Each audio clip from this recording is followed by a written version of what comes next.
भाई एक मस्त गोली देना। कौन सी? हाजमोला? अबे वो वाली। अच्छा अच्छा, जुलाब वाली। अबे आज मेरे को टपा करना है तो कर ना, मैंने कहा मना किया है। अरे पावर बढ़ाने की गोली दे भाई। अच्छा प्रिस्क्रिप्शन लाए हो? नहीं तो किसने बोला लेने को? मेरे दिल ने बोला। अगर आपके मन में भी ऐसा सुविचार आ रहा है कि इस दवा को एक बार ट्राई करके देखते हैं तो ये वीडियो एंड तक देखो, सब्सक्राइब करो तो करना।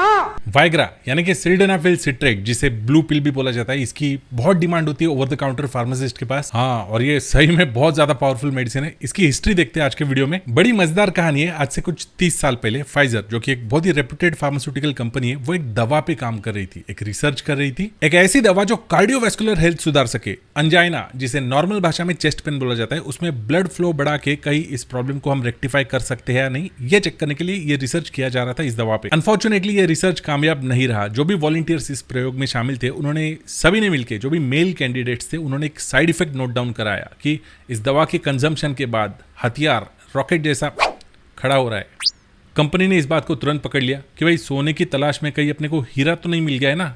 इस बात को वेरीफाई करने के लिए नए सिरे से इस मॉलिक्यूल पे, इस दवा पे रिसर्च शुरू किया गया। इस बार जो नया रिसर्च शुरू किया गया उसमें कार्डियोवैस्कुलर हेल्थ को पूरी तरीके से साइडलाइन किया गया और नए सिरे से नई डायरेक्शन को देखते हुए, सेक्सुअल वेलनेस को टारगेट करते हुए, मेल के अंदर जो सेक्सुअल प्रॉब्लम्स होती है ना, उनको रिजॉल्व करने के लिए ये मॉलिक्यूल, ये दवा कामयाब हो सकती है या नहीं, ये चेक करने के लिए रिसर्च शुरू किया और उसे कामयाब भी करके दिखाया। दवा तो बना ली, अब एक नया चैलेंज सामने आ गया। दवा बन गई, वो काम भी कर रही है, लेकिन रियल लाइफ में उस दवा को बेचे कैसे, यह बहुत बड़ा चैलेंज था। डॉक्टर्स इस दवा को प्रिस्क्राइब करने के लिए थोड़े हिचकिचा रहे थे। डॉक्टर्स बोल रहे थे कि यार हमारा तो हाथ कांप जाएगा। पेशेंट को किस मुंह से बोले कि भाई तेरा हथियार काम नहीं कर रहा, सेक्सुअल इलनेस है तुझे और उसे रेक्टिफाई करने के लिए ये दवा है। कौन सुन के लेगा भाई? क्योंकि सेक्सुअल वेलनेस को लेकर जो एक सोशल एक्सेप्टेंस होना चाहिए, एक सेंसिटिविटी होनी चाहिए ना सोसाइटी में, वो आज भी डेवलप नहीं हुई। और ये तो 2000 वाली, 1999 के पहले वाली बात है। तो उस वक्त के सोशल सेंटिमेंट्स के हिसाब से ये बहुत बड़ा इशू बनते हुए दिख रहा था। ग्लोबल लेवल पे लोग बड़े अनाप शनाप बातें किया कर रहे थे इस दवा के बारे में।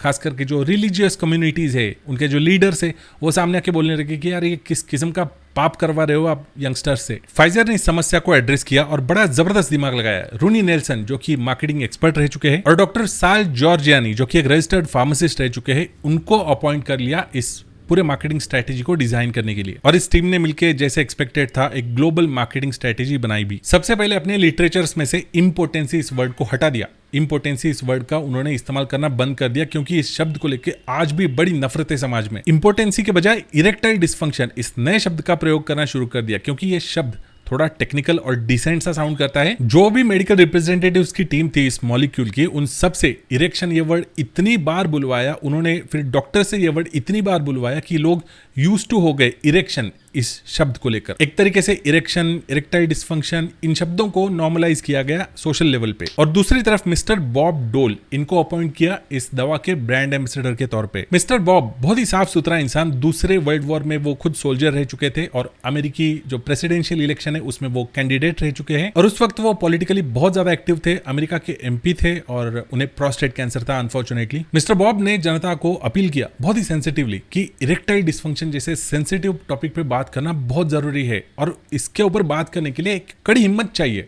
सामने आ जाओ और हिम्मत दिखाओ, बात करो। उन्होंने जिस शिद्दत से लोगों को अपील किया था, उसकी वजह से लोगों के दिल को यह बात छू गई और इस दवा को जो एक्सपेक्टेड ग्लोबल अटेंशन था वो मिल गया। फिर यह दवा धीरे धीरे प्रैक्टिस में आने लगी और लोगों को जैसे इसके रिजल्ट्स दिखाई दिए, लोगों ने खुद से ही आगे होकर के माउथ पब्लिसिटी से इस दवा को और ज्यादा पॉपुलर कर दिया। इस दवाई के सेल्स रॉकेट की तरह सही में बढ़ गए। आज दुनिया भर में इस दवा को सबसे सक्सेसफुली मार्केटेड दवा के तौर पे देखा जाता है। द प्रिंट की इस रिपोर्ट की माने तो इसकी बिक्री पिछले कुछ सालों में 40% तक बढ़ गई है। हो गया तेरा? अब 100 पावर की 4 गोली दे चल।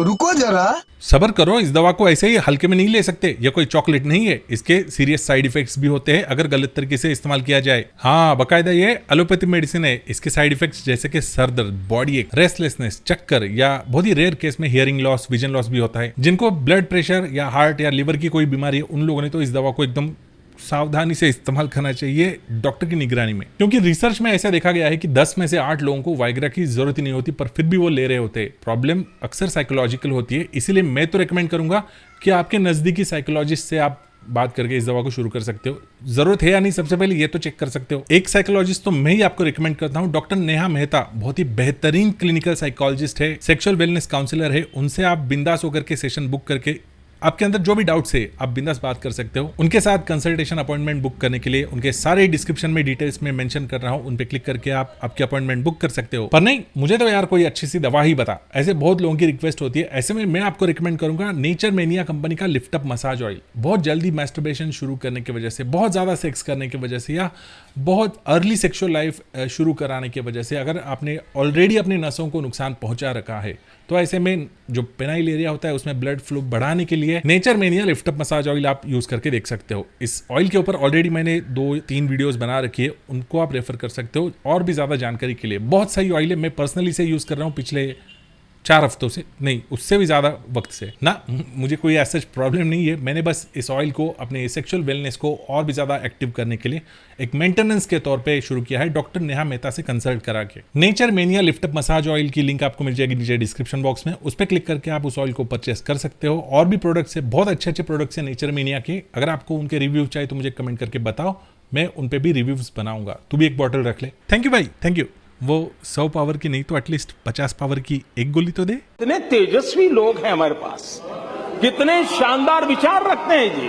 आपके दवा दारू का इंतजाम कर दिया, आपकी दारू का नहीं दवा का। वो एक आदमी खुश हो गया बड़ा।